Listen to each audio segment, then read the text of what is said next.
Merci d'être venu. J'espère que vous aussi vous serez satisfait.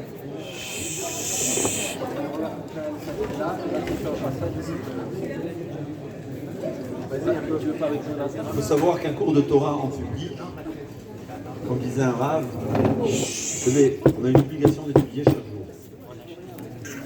C'est écrit qu'on a institué la Kriyat Torah, donc on n'est pas à 3 jours sans étude de Torah. Demande un sage. On étudie chaque jour. Pourquoi on a besoin de Kriyat Torah une fois tous les 3 jours? Écoutez bien. Il dit un cours. C'est bon? Wow, voilà. Un cours de Torah en public, un public qui étudie la Torah, c'est comme 2 mois d'études de Torah. C'est ce que le passouk dit.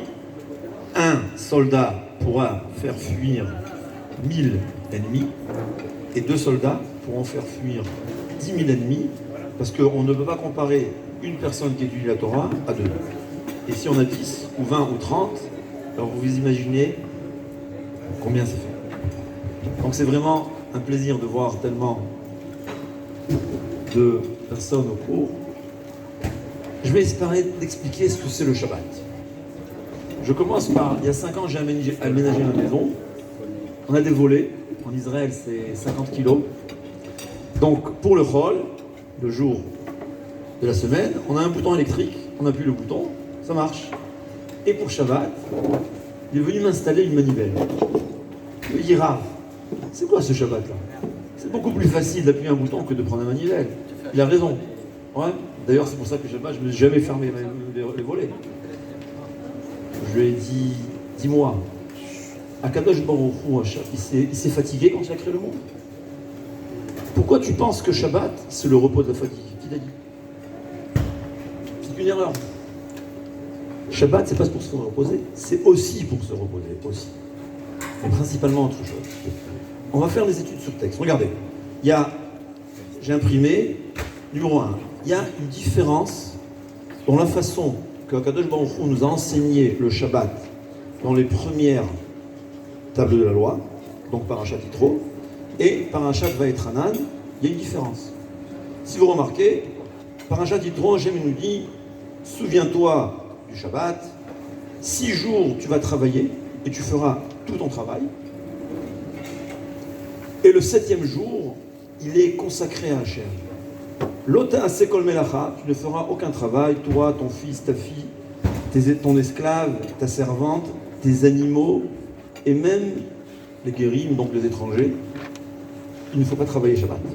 Pourquoi? Parce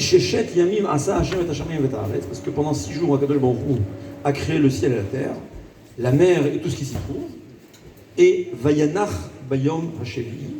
Alors ici, ils traduisent par il s'est reposé le 7e jour. C'est une erreur, parce que Akadosh Baruch Hu n'a pas besoin de se reposer. Vayanach en hébreu, ça veut dire arrêter. C'est vrai que c'est aussi la menoucha, le repos, mais en réalité, Vayanach, ça veut dire stopper, arrêter. Donc moi, je traduirais, et c'est sûr que c'est ça la traduction, Vayanach, il a arrêté de créer le 7e jour. Dans Vaetranan, c'est différent. Là-bas, on nous dit Shamor et Yom Shabbat, garde le Shabbat, comme Dieu t'a ordonné. 6 jours tu travailles et tu feras tout ton travail. Et le 7e jour, l'Hachem Elokecha pour Hachem. L'Ota Sekol Melacha ne fera aucun travail, toi, ton fils, ta fille, ton esclave, ta servante, Shorcha Vachamorecha, tes animaux. C'est intéressant, hein? La Torah nous oblige de faire reposer nos animaux. On n'a pas le droit, vous savez. Il y avait des gens qui avaient des animaux, on n'a même pas le droit de le louer à un non-juif. Celui qui a un cheval, il a une écurie de cheval, il veut louer ses chevaux pour qu'il, pendant le jour de Shabbat, qu'un non-juif va le monter, c'est assourd. Les animaux doivent se reposer. Et là, Hachem, qu'est-ce qu'il nous dit? Vezacharta ki eved hayita be'eretz Mitzrayim. Tu te souviendras que tu étais un esclave en Égypte. Vayotziacha Hachem Elokecha misham be'yad chazaka. Hachem t'a fait sortir avec une main forte. Ou plus en Alken, c'est la raison pour laquelle Hachem t'a donné l'ordre de garder le Shabbat. Donc, demande le Ramban Nachmanide et le Ramban, dans le Moreh Nevuchim, le Guide des Égarés, on voit ici deux raisons pour le Shabbat. Première raison, c'est parce que Hachem, il a créé le monde pendant 6 jours, et le 7e jour, il a arrêté, passé au projet, évidemment. Et une autre raison, parce qu'on était des esclaves en Égypte. Et le Ramban qui comprend, les Rishonim, aucun des Rishonim ne comprend quel est le rapport entre la sortie d'Égypte et le Shabbat. Alors, le Ramban ramène, d'ailleurs c'est ce qu'on dit dans le Kiddush, c'est le numéro 4. Dans le Kiddush, si vous voyez, j'ai traduit le Kiddush, je me regardais. On dit Zikaron lema aseh bereshit. Le Shabbat, il est en souvenir de la création du monde. Et ensuite, on dit aussi Zecher l'Yetziat Mitzrayim, en souvenir de la sortie d'Égypte. En quoi le Shabbat est un souvenir de la sortie d'Égypte? Le Rambam, dans le Moreh Nevuchim, est très intéressant. Le Harizal, qui est un Mekoubal, Kabbalah, il rapporte ça de la Kabbalah. Il dit au fait, le Shabbat a deux facettes. La facette de la sortie d'Égypte, qu'on va expliquer, et la facette du souvenir, comme dit le Rambam lui-même, on va ancrer en nous le fait que Akadosh Baruch Hu, c'est lui qui a créé le monde. On a besoin, au bout de 6 jours, on risque d'oublier. Donc le 7e jour, on a un rappel, c'est Akadosh Baruch Hu qui a créé le monde, souviens-toi. On va expliquer d'abord la sortie d'Égypte. Explique le Rambam. Hachem nous dit comme ça. Vous étiez des esclaves en Égypte. Un esclave, il travaille 7 jours sur 7, 365 jours. Il n'y a pas ni congé maladie, ni congé maternité, ni rien. À l'âge de 4 ans, on commence à travailler. Dit Hachem, dorénavant, vous êtes mes esclaves. Moi, mes esclaves, je les aime. On n'est pas des esclaves, on est des serviteurs d'Hachem, je vous aime. Je ne veux pas que vous travailliez pendant 7 jours. Je vous oblige à vous reposer. C'est une obligation de se reposer. C'est comme mon père, s'il me voit travailler sans arrêt, il a de la peine. Ouais. Il veut pas. Quelqu'un qui a des enfants, on voit nos enfants travailler juste 7 jours sur 7. Qu'est-ce que tu penses? Ça va, repose-toi. Repose-toi, mon fils. Hachem, il nous dit, je vous aime. Je ne veux pas que vous travailliez 7 jours sur 7. Il faut savoir que jusqu'à 2 siècles, le peuple juif était considéré comme un peuple de fainéants. Ouais. On est les premiers qui avons inventé le jour de repos. Aujourd'hui, on a inventé le jour de travail. C'est une autre chose. Mais on est les premiers à avoir inventé le jour de repos. C'est Akadosh Baruch Hu, dans sa bonté, il nous dit, mes esclaves à moi, je les oblige de se reposer. Et quoi? Si on travaille 6 jours sur 7, qu'est-ce qui va se passer? Eh ben on aura un septième d'entrée de moins que si on travaillait 7 jours. C'est normal. Akadosh Baruch Hu nous dit, je te promets, et je pense qu'Akadosh Baruch Hu, il est capable d'accomplir sa promesse. Tu travailles 6 jours, et tu auras en 6 jours ce que quelqu'un d'autre, ce que tu pourrais gagner en 7 jours. Une promesse d'Hachem. On a vu ça dans la manne. On a vu que le 6e jour, le vendredi, on avait 2 doubles.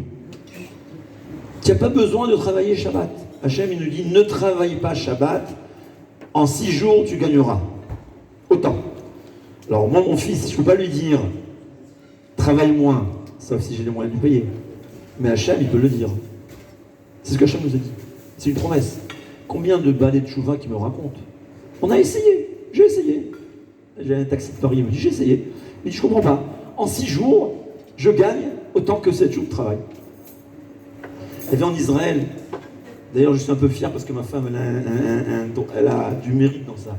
Il y a quelques années, l'État, le ministère dans lequel ma femme a travaillé, a financé les colonies de vacances religieuses. Mais la condition était qu'on va dans des attractions, quoi.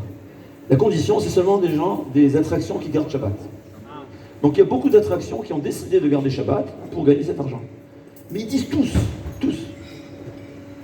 notre vie a changé, on a une meilleure vie et on gagne autant. C'est la promesse d'Hachem. Donc la première facette, c'est le repos. Hachem veut qu'on se repose, oui.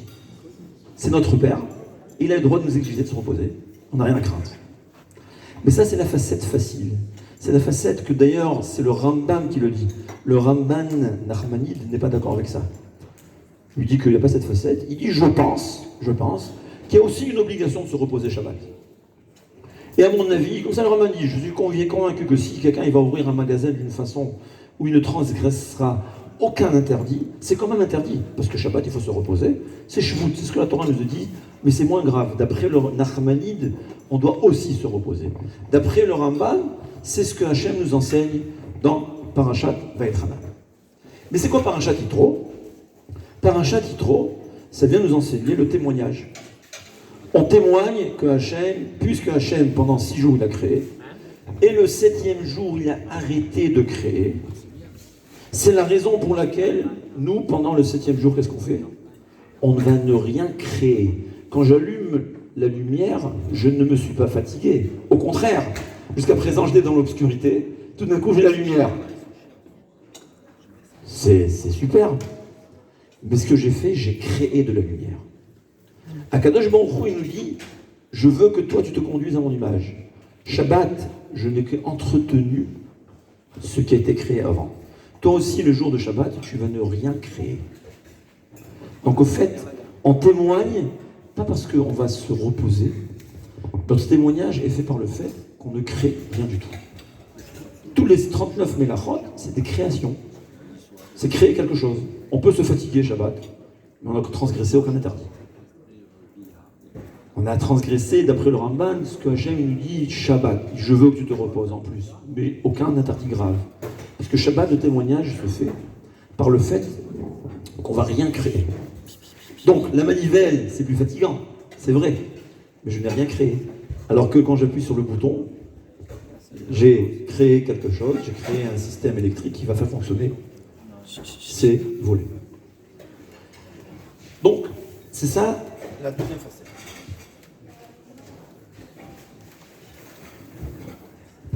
Un point que je voulais rajouter aussi, le repos, c'est pas seulement le repos physique, il faut savoir, c'est le repos mental aussi.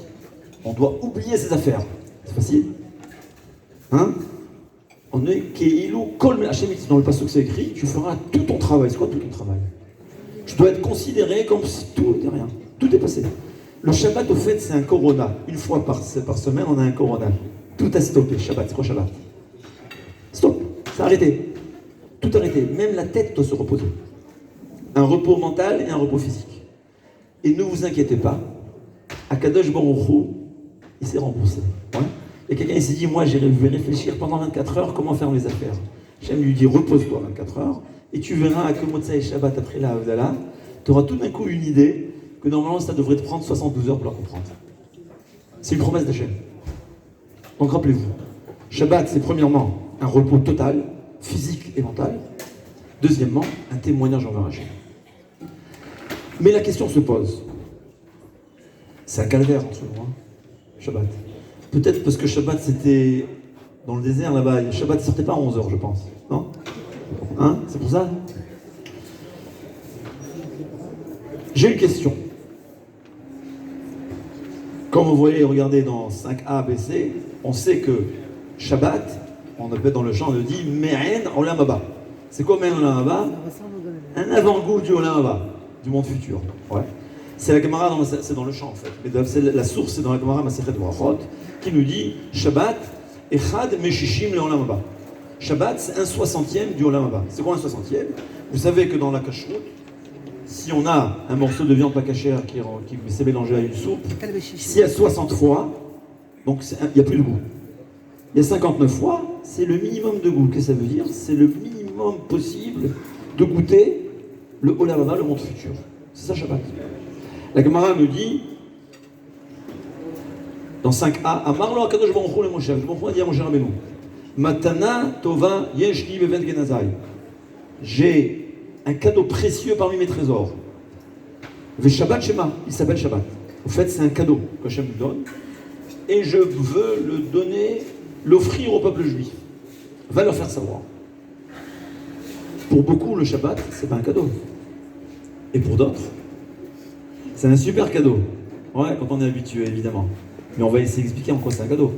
Et Bill Gates, comme ça, j'ai eu un TikTok, il dit, avec mon argent, je peux tout acheter, sauf le Shabbat d'un juif.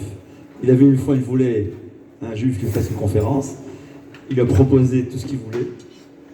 Le juif lui a dit, Shabbat, je ne travaille pas. Mais c'est pas parce que pour lui, c'était pas un effort. Ouais, c'est comme pour quelqu'un qui a goûté au Shabbat, tu lui dis, je ne vais pas garder Shabbat, c'est comme lui dit, saute de la tour Eiffel, je te donne 1 million. Après, quand on saute de la tour Eiffel, on peut rien, ça sert à rien.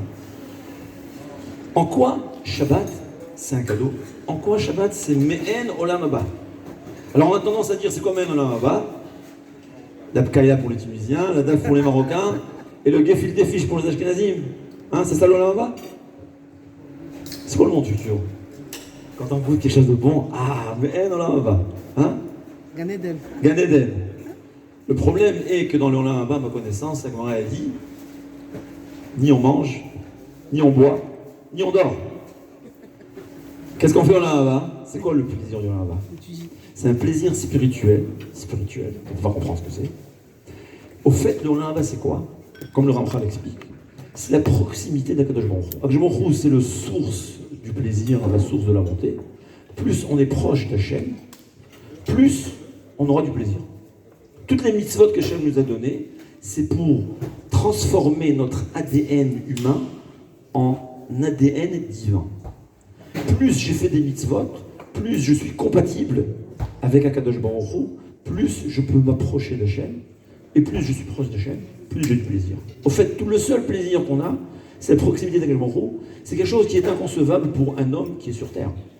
C'est pour cela que le Olam Haba n'est pas décrit dans la Torah, il décrit les Nevi'im quand il parle. Il le dit aux Navi que eux, les Nevi'im, les prophètes, avaient un peu cette notion de plaisir spirituel. Il leur dit, vous êtes, comme ça le Chovot HaLevavot explique, les prophètes qui avaient une idée d'un plaisir spirituel, on pouvait leur dire ça. Donc au fait, quand on nous dit que Shabbat, c'est Me'en Olam Haba, c'est pas le plaisir matériel. C'est un plaisir spirituel qui ressemble au plaisir de Olam Haba. Comment c'est possible? Et là, c'est très intéressant à savoir. D'après la Kabbalah, ça j'ai entendu de Rav Pinkus, un des grands tzadikim qui est décédé il y a 20 ans, 23 ans. C'est ce qu'on dit au fait. Vous savez qu'il y a le Mishkan. C'est quoi le Mishkan? C'est le temple. Le temple, c'est l'endroit dans lequel Akadosh Baruch Hu était présent. C'est-à-dire, après la faute, avant la faute, normalement, chacun chez soi à la maison, Dieu était présent. Après qu'on a fauté dans la faute du veau d'or, Akadosh Baruch Hu ne peut plus se trouver chez chacun chez soi à la maison. C'est comme un père qui a ses enfants qui habitent à Toulouse. Il n'est pas tellement content de leur conduite à la maison. Il est gêné d'aller les rendre visite. Qu'est-ce qu'il fait? Il s'achète une maison à Toulouse et mes enfants venaient me voir chez moi à la maison. C'est ça le Mishkan. Même quand le peuple juif est tamé, et loin de lui, Akadosh Baruch Hu, il s'est fait une maison, c'est le temple, dans lequel il se trouve, et dans lequel nous, on ira le voir. Mais vous savez quoi? Une fois par semaine, Akadosh Baruch Hu vient chez nous à la maison. Shabbat, Akadosh Baruch Hu est présent chez chacun chez soi à la maison. C'est la raison pour laquelle c'est écrit les Nérot Shabbat, c'est les Nérot de la Menorah. Le pain qu'on mange, c'est les pains du Beth Amikdash. C'est pour ça qu'il y a 12 pains. C'est quoi 12 pains? D'après certains, si tu mets 12 pains, d'après d'autres, c'est quoi? Il y a 2 pains, fois 3 séoudotes, qu'on va couper en 2, ça fait 4. Ça fait 2 fois 3 fois 2, c'est 12 pains. Le vin, c'est le vin de la libation. La viande, écoutez bien, la viande, c'est la viande des korbanot. Le gaon, le gras. Rabbi Tzadok Cohen, dans beaucoup de ses frères chassidiques, le gras, tout le monde dit. La viande qu'on mange, c'est exactement comme la viande qu'on mange des korbanot. Si on vous disait, on peut manger du sacrifice. Ben, il faut savoir que la viande qu'on mange au Shabbat, c'est de la viande sainte. C'est kadouche. On met les habits il y a les habits de Shabbat. Vous savez, Shabbat, on n'est pas obligé de prendre les plus beaux habits, mais il faut que ce soit les habits de Shabbat. Pourquoi? Parce que le Kohen Gadol, il avait des habits. D'ailleurs, les Mekoubalim, ils mettent 4 habits, parce que le Kohen, il a 4 habits. On est des Kohanim, notre maison se transforme en un temple, en un mikdash. C'est la raison pour laquelle on fait tellement attention au Shalom Bayit la veille de Shabbat. Pourquoi? Pourquoi pas faire les autres jours? Parce qu'au Kadosh Baruch Hu, un père, il est capable de venir à n'importe quelle maison, même si les enfants font des bêtises, mais s'il y a une dispute dans le couple, c'est ça le Beth Amikdash, c'est ça Erev Shabbat. Erev Shabbat, Akadosh Baruch Hu est présent chez nous. Erev Shabbat, tout le Shabbat, s'il faut savoir, tout le Shabbat, c'est la présence divine sur terre, la présence divine dans chaque foyer juif qui garde Shabbat. Au point où Tisha B'Av, le jour de la destruction du temple qui tombe Shabbat, on va manger comme des rois. Pourquoi? Parce que Shabbat, il n'y a pas de destruction du temple. Le temple est chez moi à la maison. Shabbat, ça se transforme en temple. C'est un moment, c'est un endroit, c'est où Akadosh Baruch Hu est à la maison. Et qu'est-ce qui se passe? Et là, c'est très intéressant. Il y a une halakha, selon le Rambam, une obligation, en bon français, de kiffer le Shabbat. Hein? Vous savez que quand on mange Shabbat, chaque bouchée qu'on fait, c'est une mitzvah. Et si c'est bien cuisiné, c'est une super mitzvah. C'est ce que le Rambam nous enseigne. Regardez la traduction. Il dit, préparer un mets succulent, une boisson parfumée. Quiconque multiplie les dépenses pour le Shabbat est digne de louange, mais il faut savoir. Shabbat, il y a une mitzvah de oneg. C'est quoi le meilleur mot, oneg? Le kiff? Non, le plaisir. Vous savez que quelqu'un qui se repose Shabbat, il a fait une mitzvah. Quelqu'un qui se promène Shabbat, avec rien dans les poches évidemment, on n'est pas avec le portable. Quelqu'un qui se promène Shabbat, il a kiffé, c'est une mitzvah. C'est comme ça. Dormir, chanter Shabbat, c'est un plaisir. Tout plaisir kasher qu'on a pendant Shabbat, c'est une mitzvah. Et pourquoi? Et c'est ce qu'il faut comprendre. C'est quelque chose qu'on a des difficultés à concevoir. Comme disait Rav Pinkus, c'est comme si je peux fusionner un chant avec un verre. C'est possible? C'est pas possible. Mais Shabbat, le jour de Shabbat, il est saint. Tout ce qu'il y a à Shabbat, c'est saint. Le plaisir, c'est le moyen de s'attacher, de s'unifier avec la chose qui me donne du plaisir. C'est comme ça. On avait un korban. Ouais. Par exemple, la matzah. On mange la matzah. C'est écrit qu'il faut manger la matzah affamé. Pourquoi? La matzah, c'est une mitzvah. Je suis affamé, j'ai un plaisir de manger la matzah. Je me suis attaché à la mitzvah. Je me suis élevé spirituellement. Et comme on a dit qu'un non-juif ne peut pas comprendre ça. Catholique, le plaisir, c'est interdit. Dans la Torah, le plaisir profane, il est ou interdit, si c'est nécessaire. Le plaisir d'une mitzvah, c'est une mitzvah. Comment ça se fait? Parce que quand j'ai le plaisir d'une mitzvah, même un plaisir physique, je me suis attaché à la sainteté qui se trouve dans cette mitzvah et je me suis élevé spirituellement. C'est-à-dire, les aliments de Shabbat, ils sont saints. C'est kadosh. Qu'est-ce que ça veut dire c'est kadosh? C'est comme un korban. Je vais manger des aliments de Shabbat, je vais m'élever spirituellement et vous allez voir que tôt ou tard, cette personne va commencer à devenir un bon juif. Pourquoi? Il a mangé quelque chose de saint, il s'est élevé. Shabbat, comme la présence d'Hachem se trouve dans la maison, tous les plaisirs de Shabbat, je me suis lié à la kedusha, à la sainteté du jour de Shabbat, je me suis élevé spirituellement. C'est ça le Shabbat. C'est-à-dire, quand on kiffe le Shabbat, c'est pas un kiff matériel, c'est indescriptible. On ne sait pas pourquoi. C'est un plaisir spirituel que la Neshama ressent. Comme on a dit, quelqu'un qui n'est pas juif ne me rend pas ce plaisir. J'ai un employé arabe, il me dit, mais vous êtes fou. Pendant un jour, 24 heures, tu fais rien.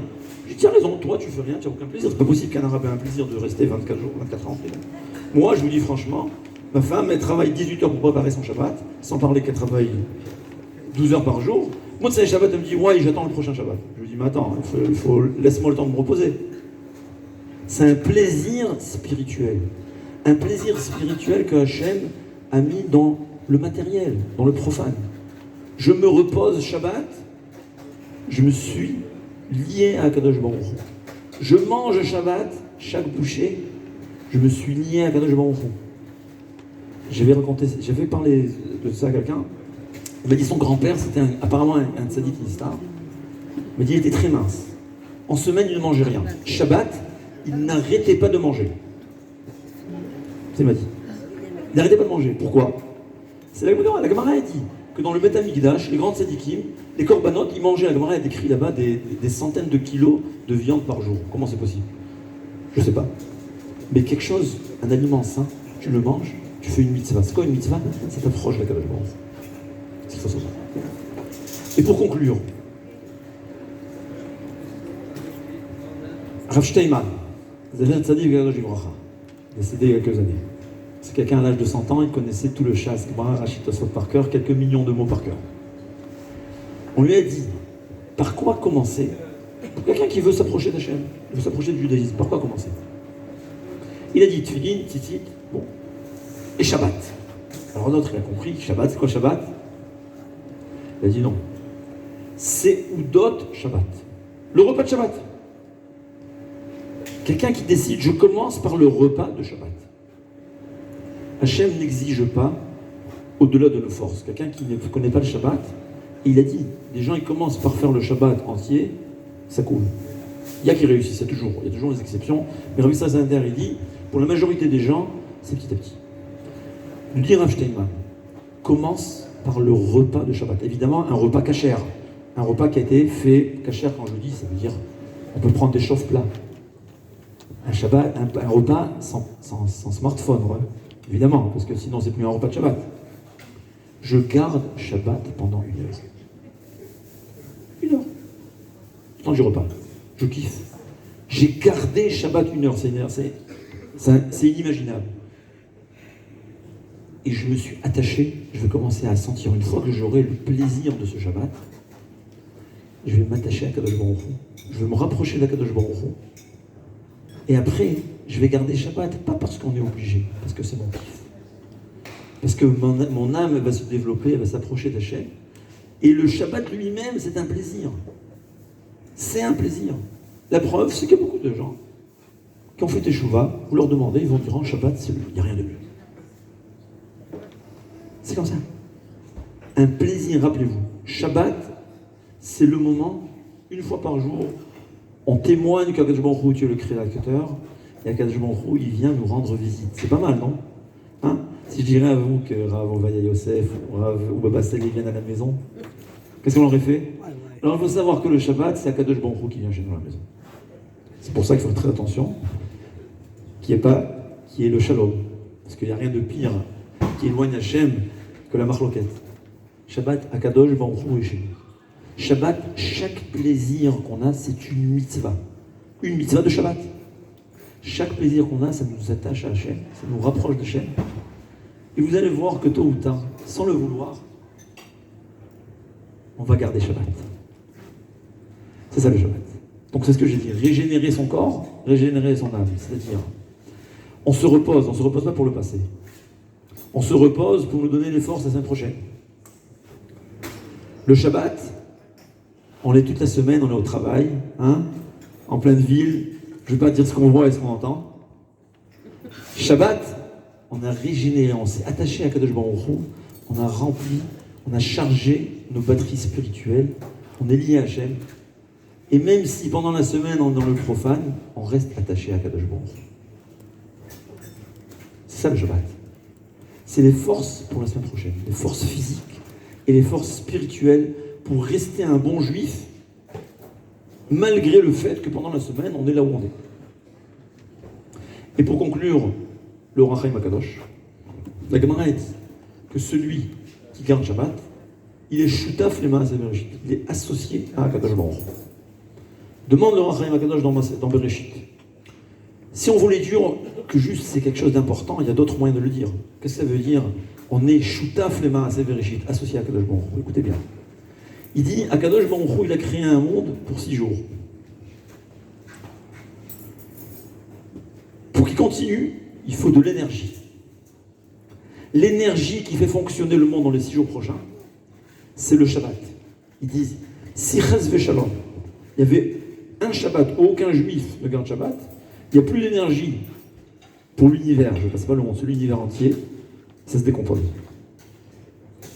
Et au fait, il dit, depuis toujours, il y a eu des chambres Shabbat. Il y avait Noach, il y avait Adam Arishon, il fait Adam Arishon, je ne me rappelle pas, Hanoch, en tout cas jusqu'à Avraham Avinu, jusqu'à les Shvatim, Shevet Lévi a toujours gardé Shabbat. Il y a toujours eu dans l'histoire quelqu'un qui garde Shabbat. Donc celui qui garde Shabbat, à part la grandeur de cette mitzvah, au fait, c'est grâce à lui qu'il y a eu l'énergie qui a permis à l'univers de continuer à fonctionner pendant la semaine d'après. C'est ça, Shutaf Lema, c'est Bereshit. On régénère notre corps, notre âme, mais aussi on régénère tout l'univers. Alors, Bezrat Hashem, je souhaite à tout le monde qu'on garde le Shabbat comme il faut. Kol Tov.